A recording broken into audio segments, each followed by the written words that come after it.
The Lullaby Harvest. The wind from the bay tugged at the curtains of the open window, letting in the scent of salt and seaweed. Somewhere in the distance, a lighthouse moaned. The house stood on the edge of the cliff, old, peeling, as if it had begun to forget its own name. On the second floor, in a dim bedroom, a woman was rocking a child in her arms. His eyelids were slowly closing, his breath growing fainter. But she kept singing, almost whispering, unconsciously, as if she had only just remembered the melody. No words, no title, just a circular hum, endless, unbroken. Older than her, older than language.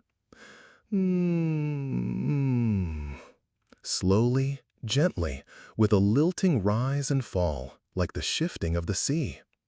On the wall, photographs, the baby, first steps, laughter on the beach. On the nightstand, a bottle of warm milk she didn't recall setting down. The woman's eyes were empty, yet calm.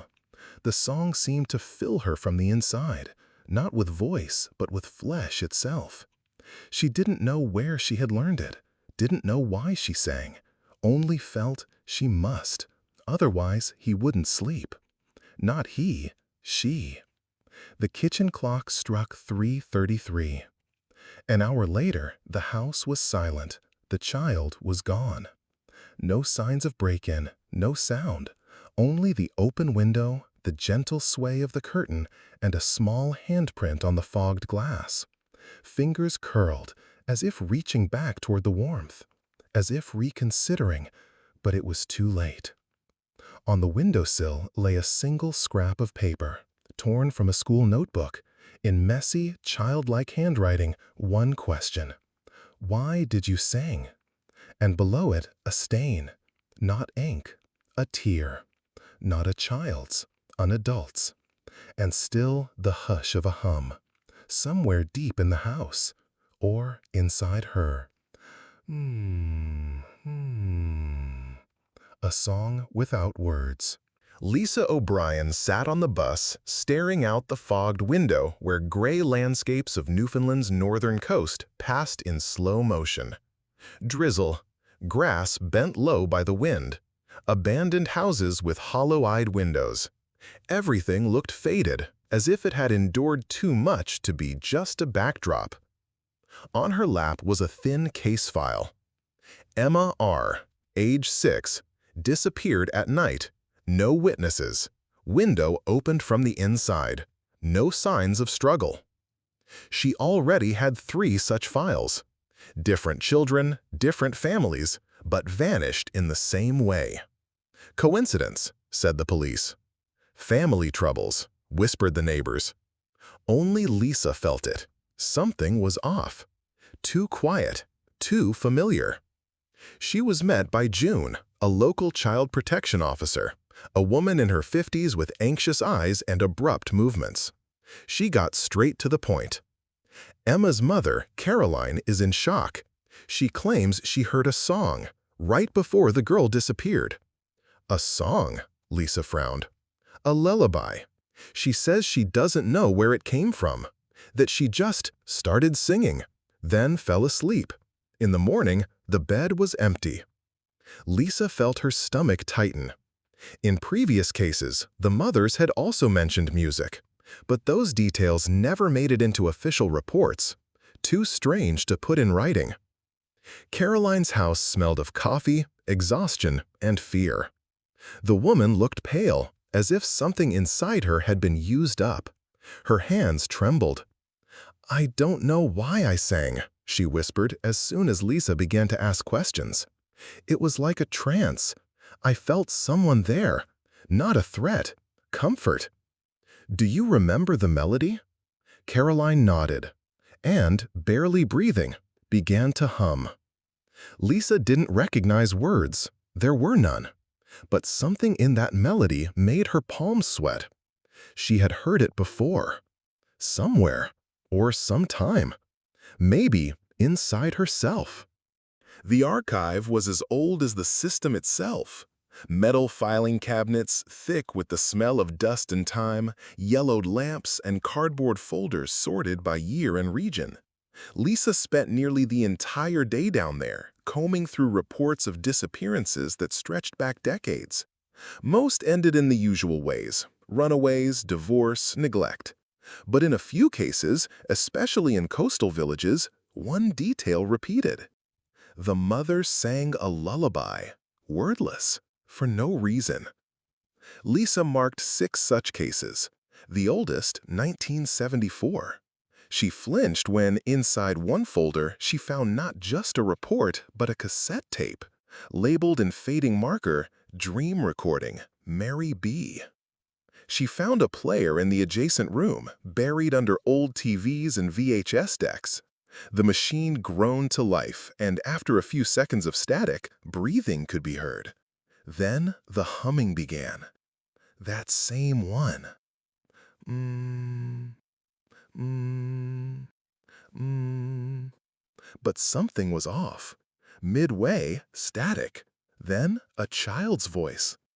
She said I could stay if Mom didn't sing, but Mom sang anyway. Lisa recoiled. Her heart raced. She rewound, played it again. The voice was real, alive, and vanished just before the final note. Before going to the museum, she stopped by the local police station. On the wall, bulletin boards, an old coastal map, faded thank you letters. Behind the desk, Sergeant Callahan, a stocky man with a worn notebook and tired eyes. "You're saying," he repeated, "that all this is because of a song?" I'm not stating a conclusion, but in 3 of the cases, the mothers recalled the same melody, wordless, before their children vanished. Callahan sighed, leaning back. "Ma'am, we live in a land of legends. Every rock's got a ghost story. You got footage, footprints, witnesses? No. Then what you've got is fear. And around here, there's plenty, especially among mothers." He watched her leave with disinterest. Lisa stepped back into the drizzle, feeling not just the rain settling on her shoulders, but solitude. Later, she entered the local folklore museum. The curator, an elderly woman in a shawl named Agnes, listened carefully. "You're not the first to ask," she said slowly.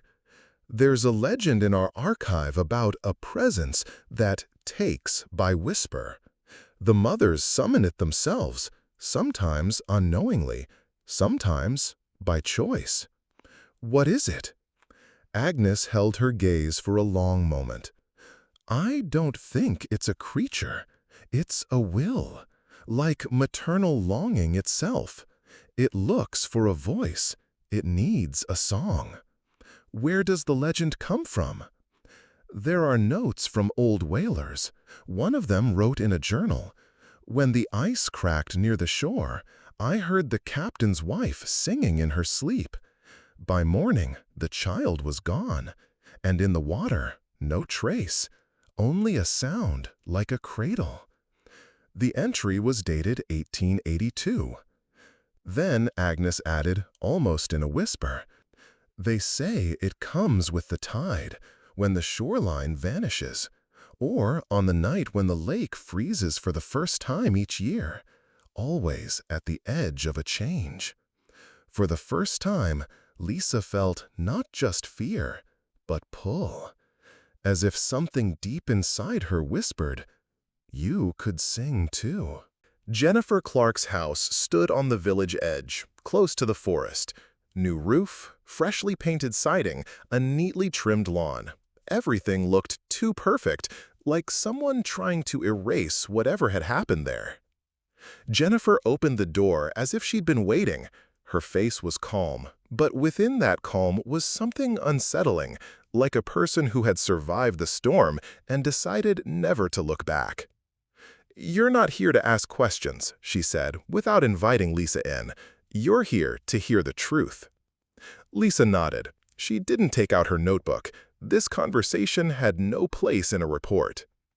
"I knew he would disappear," Jennifer began, staring into nothing. "I felt it, even while I was singing. I knew the cost, and still, I kept going. Why? Because something had to change. Not for him, for me. I needed the pain to stop, the fear, the sense that everything was slipping away at once.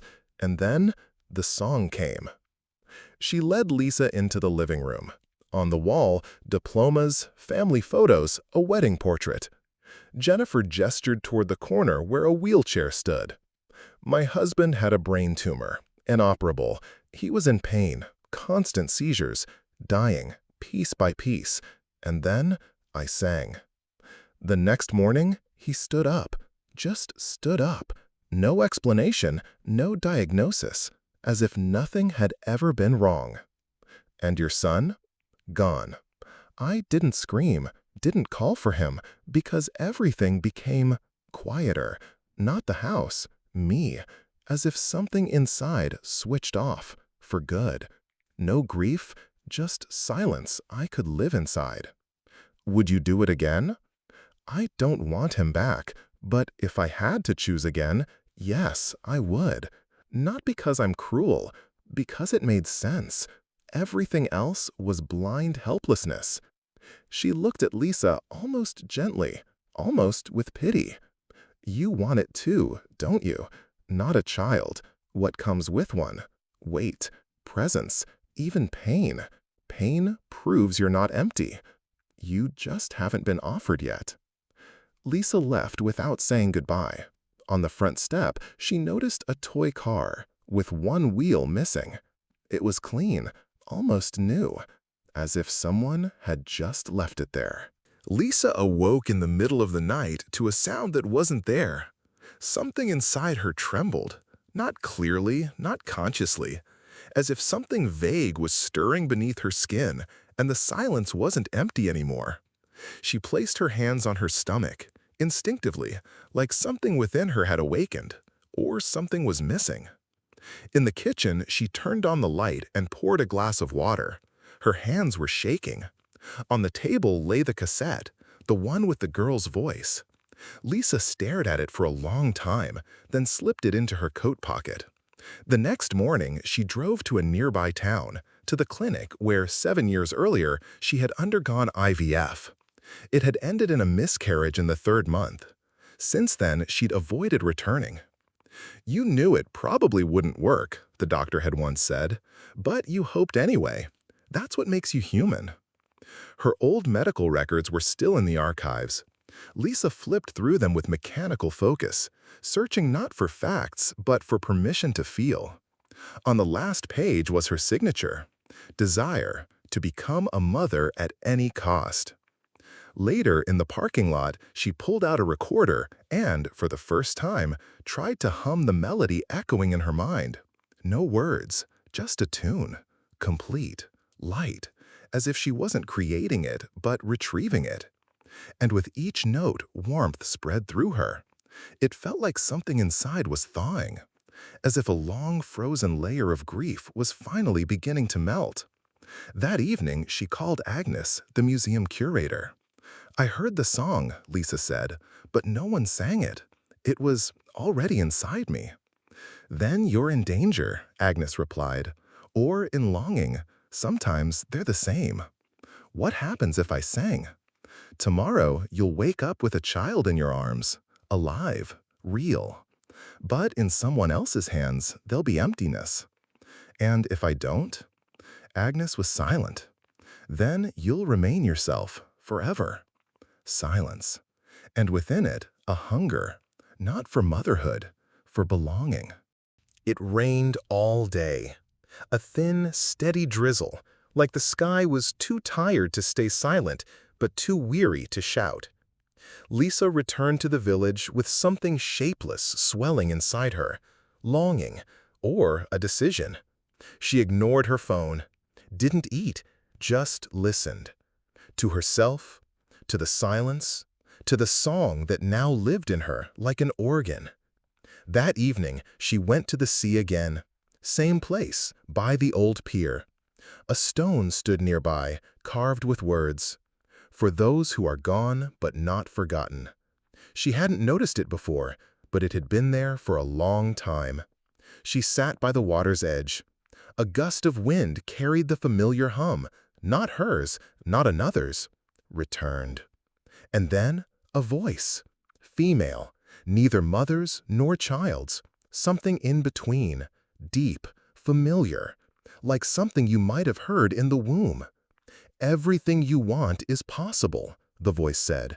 "One breath, one note, and you'll become who you were meant to be."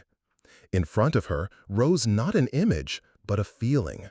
Warmth against her chest, the weight of a child, the smell of skin, his breath, his fragility, everything she had longed for, everything no one had ever called her right.